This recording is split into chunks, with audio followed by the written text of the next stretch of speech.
Не е секој ден велик ден, кога срцето го води орото. Дали луѓето на собрани на срцево беа само така, или сите го очекуваа писокот на гајдата од да спасат Арменовски, и денеска не ми е јасно. Со надујена гајда, опразнична носија и навален каскет на главата, да спасена надејно се појави од кај неговата куќа. Тргна по малото патче, покрај Чамовци и Лозановци, и само со 10 чекори се најде на срцево точно пред чешмата. Не верувам дека некојаш толку милно ја имаше гушнато баба Спасеица Марија, како што ја гушнуваше, како што ја милуваше надојаната гајда. Така, неправедно, помисли во моментот, додека гледав како народот постануваше, се размрдуваше и некако се групираше во некаков вртлук. Старечките прсти на гајдаджијата се разиграа по сурвата. Рекалото префрлено на десното рамено го пополнуваше секој празен простор помеѓу два соседни гласа. Заробениот воздух преку писката на овој инструмент го разлеваше мелосот до сите дамари, до секој катче на развеселените души. Убав реке мима спасе Руменовски, велеа својштани. А пак да спаше знаеше со кој оро кога да оповикат. Кога ги ујдиса нотите и се препозна ритамот на машкото зараму, мажите со поглед го побараа Бориза Поповски. Ајде, Боризе, ајде, завитке го орово. Се слушна старечки глас на еден мреноженец кој беше седнал над корицата од чешмата на срцево. Еден питом, слаб и ковчеж човек се издвои од толпата. Тој беше стеко Борис Поповски. Блага насмевка украси неговата глава, додека ја подаваше левата рака, за да се нанижат неговите врсници. Коријата на Клајнес го поземаше звукот на гајдата, за да го испрати до најдалеку, до највисоко, за да се израдуваат целиот мренашки синор со велик денот кој се славеше во селото во Мренога на Срцево.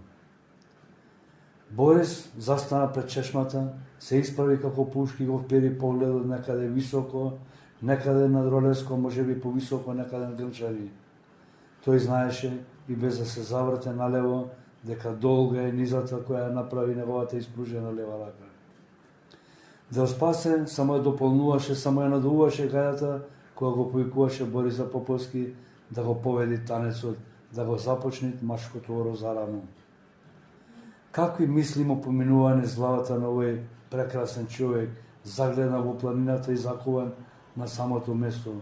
Кои му беа думите што не го оставаа да зачекори, да го заигра торото што најмногу сакаше? Што чекаше да се случи за да почне? Тоа беа прашање на кои никој, ниту пак гајдаджијата го знаеше одговорот во тој момент. Додека сите очи беа вперени во Бориса Поповски, јас забележав како едно купче на собрани жени под црница Козмановска се размрда, се разречи и од таа толпа се изврса и на Боризица. Со смирен чекор низ народот дојде до роводецот. Ја пикна раката од левата страна опазувата, извади едно пречисто бело шамипче, го раздипли и му го подаде на сопругот. Силно ме трогна таа гледка која ми ја изнуди дилемата. Дали истри на Боризица, тогаш настопанот на домаќинот, му го подаде шамипчето или му го подаде срцето. Потоа се заврте кон гајдаджијата и од појасот изваде книжна пара. Ја стави средниот крај под капата на дајда Спасета, а потоа се повлече назад кај жените. Во тој момент, во тој миг, една светла аура го обкружи роводецот, означувајќи го почетокот на мреношкото славење на Великден. Борис го започна орото, но ми остана дилемата, со што го разигра танецот, дали со шамипчето или со срцето од својата домаќинка.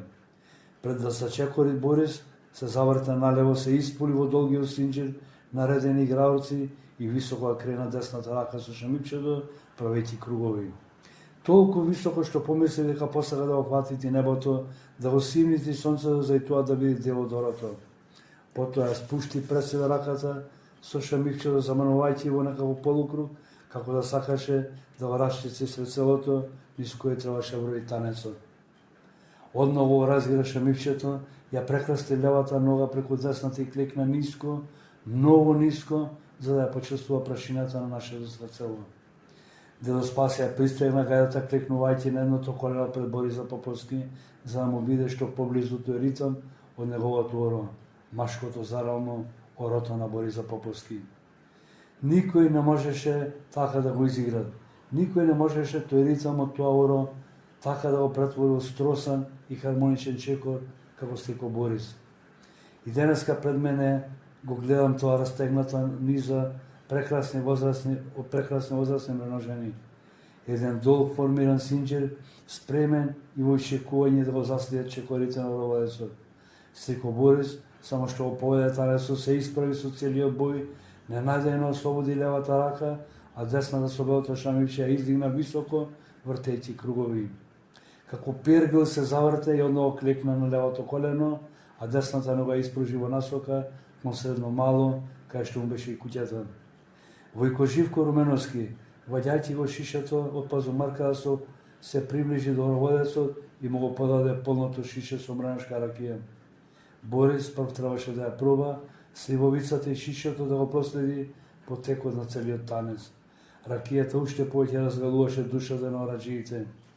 И кини са тој синџир, и кини са тој танец од стамени мреножени, кини са низ срцевото, низ каменестото и плашливо срцево пред чешмата. Гледајќи од тоа брановито движење ме посетуваше на танцот на планината, на коријата, на селската корија, која силниот ветар си поигруваше со врабовите на дрвјата.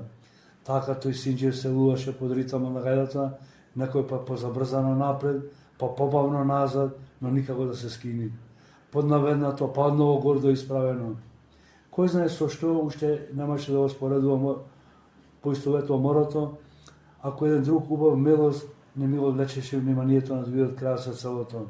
Со писокот на другата гајда, со ритамот на невестинското оро, Филип Ѓуровски веќе го формирал женскиот танец.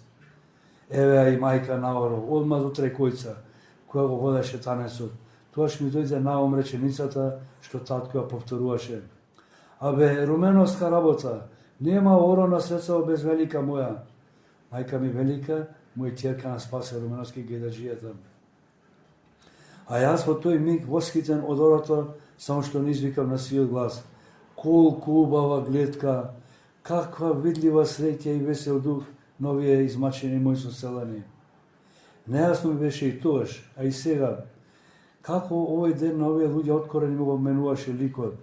Која е таа маѓија што ги направи толку ведри, толку весели и среќни. Не дека не беа пред тоа, но на Великден беа посебни. И тоа се сетим на изреката што старите ја повторуваа. Не е секој ден Великден. А мислата ми се врати од другите денови, кога истите овие денешни луѓе ги гледав со испотените чела и измачената душа по нивите.